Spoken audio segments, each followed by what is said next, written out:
এটা দীঘলীয়া ৰাইজৰ লগত বিভিন্ন সময়ত থাকি সংগ্ৰাম কৰি ছাত্ৰ সন্থাৰ মজিয়াত থাকোঁতে ৰাইজৰ হৈ বিভিন্ন ধৰণৰ কাম কাজ কৰিলোঁ। মজিয়াৰ পৰা অব্যাহতি লোৱা প্ৰায় 1 বছৰ 7 মাহমান হ'ল। তাৰপিছতো ৰাইজৰ লগত বিভিন্ন ধৰণে কাম কাজ অব্যাহত ৰাখিছিলোঁ আৰু এতিয়া সেই ৰাইজৰ হৈ একনিষ্ঠভাৱে কাম কাজ কৰি যাবৰ কাৰণে সেৱা আগবঢ়াবৰ কাৰণে আজি আনুষ্ঠানিকভাৱে বিজেপি দলত যোগদান কৰিছোঁ আৰু মই সকলোৰে সহায় সহযোগিতা কামনা কৰিছোঁ।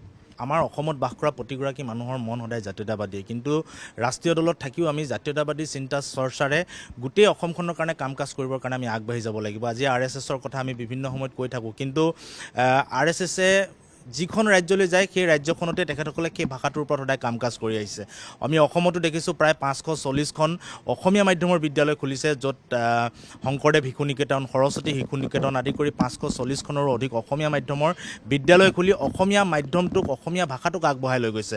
অন্যথা আজিকালি অসমীয়া মাধ্যমৰ চৰকাৰী বিদ্যালয়বিলাকত পঢ়িবৰ কাৰণে ছাত্ৰ ছাত্ৰী শিক্ষাৰ্থীৰ অভাৱ হৈছে, য'ত RSSৰ নেতৃত্বত সেই বিদ্যালয়বিলাকে অসমৰ গাঁৱে ভূঞে চহৰে নগৰে তেখেতসকলে অসমীয়া মাধ্যমটোক আগবঢ়াই লৈ যাবৰ কাৰণে চিন্তা চৰ্চা কৰিছে। গতিকে এইটো এটা অসমীয়া জাতীয়তাবাদ বা অসমীয়া ভাষাটোক আগবঢ়াই লৈ যোৱাৰ কাৰণে, অসমীয়া ভাষাটোক শক্তিশালী কৰাৰ কাৰণে এটা চিন্তা চৰ্চা। গতিকে এই গোটেই কথা বতৰাবিলাকৰ প্ৰতি চাই চিতি ৰাইজক সেৱা কৰিবৰ কাৰণে মনত যিবিলাক চিন্তা চৰ্চা আছে, মন মগজুত যিবিলাক চিন্তা চৰ্চা আছে, এই কাম কাজখিনি কৰি যাবৰ কাৰণে বৰ্তমান সময়ত উন্নয়নমুখী কাম কাজত জড়িত নৰেন্দ্ৰ মোদীৰ মাননীয় প্ৰধানমন্ত্ৰী নৰেন্দ্ৰ মোদীৰ নেতৃত্বত আৰু অসমত ডক্টৰ হিমন্ত বিশ্ব শৰ্মাৰ নেতৃত্বত যিখিনি আচলতে উন্নয়নমূলক কাম কাজ হৈছে, সেই উন্নয়নমূলক কাম কাজখিনি সহযোগিতা আগবঢ়াবৰ কাৰণে আৰু নিজৰ যিবিলাক চিন্তা চৰ্চা আছে, সেই চিন্তা চৰ্চাবিলাকেৰে ৰাইজৰ মাজত সেৱা আগবঢ়াই যাবৰ কাৰণে আজি এই আনুষ্ঠানিকভাৱে যোগদান কৰিছোঁ। ভাৰতবৰ্ষ বা অসম যিয়ে হওক, সকলো মানুহৰে বাক স্বাধীনতাৰ অধিকাৰ আছে। আপোনাৰো প্ৰশ্ন সোধাৰ যেনেকৈ অধিকাৰ আছে, মোৰো সেই প্ৰশ্নৰ উত্তৰ দিয়াৰ অধিকাৰ আছে, বা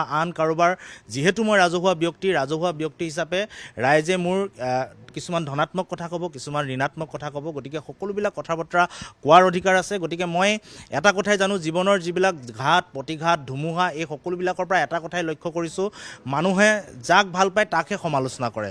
আৰু আমি আপোনালোকে চাব যে এজোপা যদি বগৰী গছ থাকে, সেই বগৰী গছজোপা যদি বগৰী বা ফল লাগি থাকে, তালৈহে মানুহে ফৰমুঠি মাৰে, নঙঠা গছলৈ কোনো ফৰমুঠি নাপাৰে। গতিকে মই ভাবোঁ যে মানুহে যেতিয়া সমালোচনা কৰে, মানুহে যেতিয়া বেয়াকৈ কয়, তেতিয়া মই নিশ্চিতভাৱে তাক মই যোগাত্মক দৃষ্টিৰে লওঁ আৰু আহি থাকিবলগীয়া দিনত কাম কাজ কৰি আগবাঢ়ি যাবৰ কাৰণে শক্তি পাওঁ। গতিকে সকলোবিলাক মানুহে কোৱা কথাবিলাকৰ জৰিয়তে মই অনাগত দিনত মোৰ বিপক্ষে বা মোৰ ফালে কোৱা ধনাত্মক ঋণাত্মক এই সকলোবিলাক কথা বতৰা লৈ মই অনাগত দিনত আগবাঢ়ি যাম। গতিকে বাক স্বাধীনতা খৰ্ব কৰিব মই কেতিয়াও নিবিচাৰোঁ। মোৰ ওপৰত বা মোৰ ধাৰণাক লৈ যিয়ে যি ধৰণৰ বক্তব্য আগবঢ়াই মই সকলোবিলাক গ্ৰহণ কৰিম, ভালখিনি ল'ম, বেয়াখিনিক আঁতৰাই সমাজৰ কাৰণে কাম কাজ কৰি আগবাঢ়ি যাম।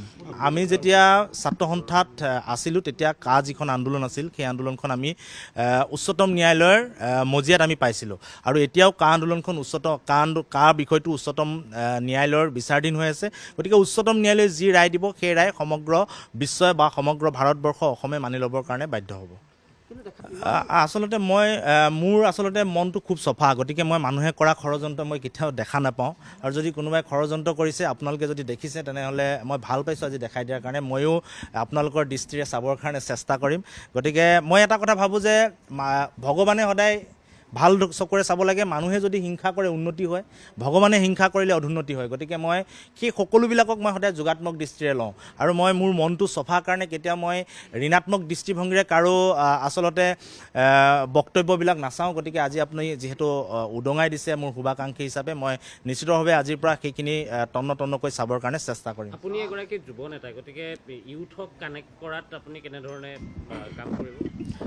আমি আচলতে মই ছাত্ৰ সন্থাৰ মজিয়াৰ পৰা যেতিয়া বিদায় লৈছোঁ, তাৰ পিছত বা তাৰ আগতো আমি বিভিন্ন ধৰণৰ কাম কাজ কৰি আছোঁ। প্ৰায় আমাৰ নেতৃত্বত বা আমি গোটেই আমাৰ যিসকল যুৱক আছে, সকলোৱে লগ হৈ আমি এতিয়ালৈকে 30টাতকৈ অধিক আমি যুৱ সংঘ স্থাপন কৰিছোঁ, য'ত আমি বিভিন্ন ধৰণৰ ক্ৰীড়া, সাহিত্য, সংস্কৃতি, সমাজৰ লগত জড়িত বিষয়বস্তু, এইবিলাকক লৈ আমি সদায় আগবাঢ়ি গৈছোঁ। গতিকে আমি সেই ধৰণে প্ৰায় এখন গাঁৱত আমাৰ 70ৰ পৰা 80জন, ক'ৰবাত 100জন এনেকৈ আমাৰ যুৱ সংঘবিলাক আমি গঠন কৰিছোঁ আৰু সমগ্ৰ ঠাইতে এনেধৰণে আমি যুৱ প্ৰজন্মক লৈ আগবাঢ়ি যাবৰ কাৰণে চেষ্টা কৰিম। গতিকে আপোনালোকৰ সহায় সহযোগিতা আমি বিচাৰিছোঁ। কংগ্ৰেছ বুলি নহয়, মাজে মাজে কেতিয়াবা বিজেপি বুলি কয়, কেতিয়াবা কংগ্ৰেছ বুলি কয়। বিভিন্ন সময়ত এনেকুৱা ধৰণৰ চৰ্চা হৈ থাকে। গতিকে মই ভাবোঁ যে মই চৰ্চা কৰাৰ বিষয় চাগে সেইকাৰণে মোক এনেকুৱা ধৰণে চৰ্চা কৰা হয়। আৰু মই আগতেও কৈছিলোঁ যে যিদিনাখন বিষয়টো সমাগত হ'ব মই সেইদিনাখন জনাম। আৰু যোৱাকালি মই মোৰ ফেচবুক পোষ্টত কৈছিলোঁ যে ৰাজনৈতিকভাৱে সিদ্ধান্ত লোৱাৰ সময় সমাগত। গতিকে ৰাইজক দিয়া কথা অনুসৰি মই এদিন আগত বিষয়টো জনাইছোঁ আৰু আজি মই আনুষ্ঠানিকভাৱে যোগদান কৰিছোঁ। আজি কিছু মুহূৰ্তৰ আগলৈকে মই মানুহজন ব্যক্তিগত আছিলোঁ। গতিকে ব্যক্তিগতভাৱে মই মোৰ মনৰ চিন্তাবিলাক মই প্ৰকাশ কৰিছোঁ। আৰু এতিয়া যিহেতু এটা দলত অন্তৰ্ভুক্ত হৈছোঁ, যোগদান কৰিছোঁ, গতিকে এতিয়া দলৰ কাম কাজবিলাকৰ জৰিয়তে আগবাঢ়ি যাম। দলে যি সিদ্ধান্ত দিয়ে সেই সিদ্ধান্তবিলাকৰ জৰিয়তে আগবাঢ়ি যাম আৰু সেই কাম কাজবিলাক কৰি যাবৰ কাৰণে নিশ্চিতভাৱে চেষ্টা কৰিম।